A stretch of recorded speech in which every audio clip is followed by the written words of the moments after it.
I'm here with Mary Hettmansperger, and she has, I think, might be the coolest hinge around ever for a book because it's an all-metal hinge. So, Mary, what are we going to do? Well, it's so simple. We're going to make a hinge out of metal that's going to connect a variety of things together. You can use it for bookbinding. You can use it for jewelry. You can make little books. It's just great fun. So, awesome. Yeah, so what we're going to do is I'm going to first start you out and talk about just the metal. We're using copper, 24 gauge. And we're going to anneal it and patina it with a torch. And this is just a propane torch. Always make sure you're safe. Wear your safety glasses. And by the way, if you're not sure what annealing is, Mary's going to be back later in the season, and we're going to be talking a lot about torch, so don't worry about that. Yeah, and there's a lot of different patinas, but that's a whole other sort of thing. But the bottom line on this, we want it to be soft. So we're going to start out with a piece of metal that's, pretty hard to work with, and we're going to heat it to where we get a nice soft piece. So basically, what we're going to do with the hinge is we're going to take a pair of metal snips, and I'm going to cut in probably about 1/4 of an inch. And there's a real important thing, it's probably the most important thing I'll say. You're going to cut an even number of cuts to get an odd number of tabs. Okay, so do they need to be evenly spaced, or it just needs to be an even number? Because I notice you're not measuring. Are you just so used to doing this that you can eyeball it? I'm pretty good, yeah. We'll see. We'll see how good I am. Yeah, that's exactly right. We need an even number of cuts to get an odd number of tabs. You also need to make sure that, that they are even. But I'm going to show you what is going to also happen here. And there's a little bit of the forgiveness. Same number of cuts in both pieces of metal. Exactly. Okay. So what I do is I cut 4 cuts on each of these pieces of metal. Okay, so 4 cuts for 5 tabs. Exactly. An even number of cuts for an odd number of tabs. Exactly. And metal, the one nice thing about metal is you bend it too much, it breaks. Now, what are these fancy pliers that you're using here? They're real basic, just bent nose pliers. Okay. And I'm going to bend number 2 back on this one and break it off. So to break it off, you're just wiggling it back and forth. And if you'll notice how I do it, I push it down and then I take that bent part and put it up against my thumb so that I get a really nice bend. And is it breaking because it's copper, because it's thin, because it's been annealed? Like what is the reason that it's breaking like that? Because I'm bending it so much. Okay. One thing about any metal, if you bend it, it creates heat and it actually breaks off. Now I noticed you didn't bend that one, you snipped that one. That's because that's number 1 and 3 and I can. Okay. So I could bend it off, I could break it off, but I just don't. Now keep in mind, I haven't hammered or done anything this, so when you heat metal, it makes it soft. When you hammer it, it makes it hard again. So what I've done is I've taken this completely out of the flame, dried it off, and started working.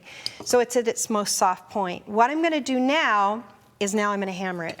Because you don't want it to be able to break anymore. I don't want it to be soft. I want it to be hard. So I'm gonna hammer it. And I'm gonna hammer here.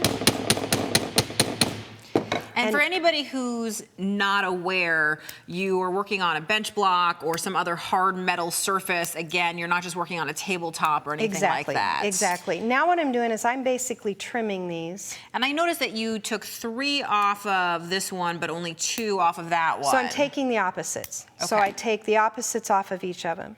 So what I'm doing is I'm taking these, and now what the goal is for these to... So you narrowed them, yes. I see. Now the goal is these to pass through each other without touching. Cool. So this is my front, and this one's my front. So what I'm gonna do is I'm gonna take these pliers, which are needle nose. They have a very long needle Very long, nose. and what I can do is I'm able to grab all of the tabs.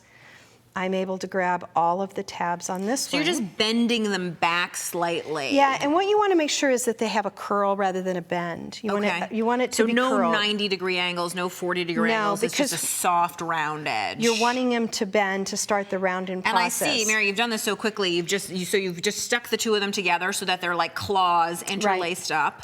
This is it can be anywhere from like a 16 gauge wire up, as long as it's a nice heavy one. And what I'm going to do is I'm going to pick this up, and kind of overextend it a little bit. What this will do is now... I see it's like claws. When you overextend it, it's grabbing at it. It does, and it makes it easier to do it up here in midair than it does on the bench. And you're just going ahead and rounding it off now. And then for anybody who's not familiar with wire, just the way that you've gotten these ends to look so cool is you've just hammered it again on this bench block, right? Yep, and that just flares out the end. You don't have to heat it or anything. You can just hammer it. Now, you could definitely use like a stick or a skewer or you something could. You just have to fun. have something on the edge that's going to catch it so it doesn't fly through. Oh, so it's not even just decorative is the reason that you've hammered those edges. It's actually a practical reason so that nothing comes out. Now I'm just going to tighten it along each of the bars, and then we are actually wrapping it up. That's super cool. Now, I would have thought that you would have to use some sort of specially curved pliers or something. No. It's nice to know you can use just a regular,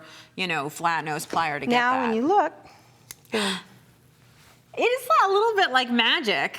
I think it's super cool. Well, it's super easy too. That's a nice thing. I mean, and you can use it in any kind of jewelry, all these different hinges. And I was going to say this one that I think is unbelievably gorgeous. I think this is a piece of mica. Yeah. Is that right? And when you open it up, because I was just wondering about pages and what you can put inside the book. And if you'll see how I did this with cold connections.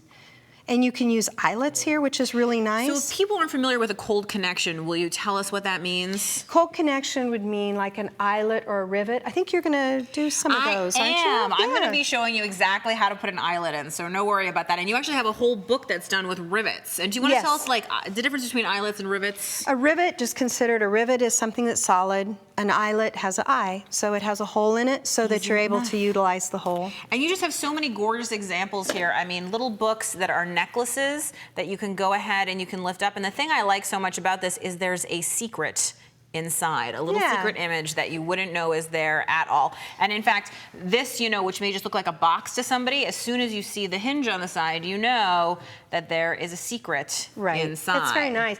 These are nice because you can actually, these ones, this style, you can actually put paper up in here and capture it this way. This one's nice because I actually rolled the edges on the side so that I can create then, you know, a connection on the side, so it's actually got a lock to it, which is nice. That's really cool. And if just an FYI, see how this hinge is on the outside? Yes. So that is the point where it bends the best. Is on the outside. So when you're doing something on a book like this, you want to have the hinge kind of on the the That's so cool. These are beautiful. They're amazing, and you make me feel like I can do this. You can totally do it. Which is even better. I'm super excited. You can totally do it.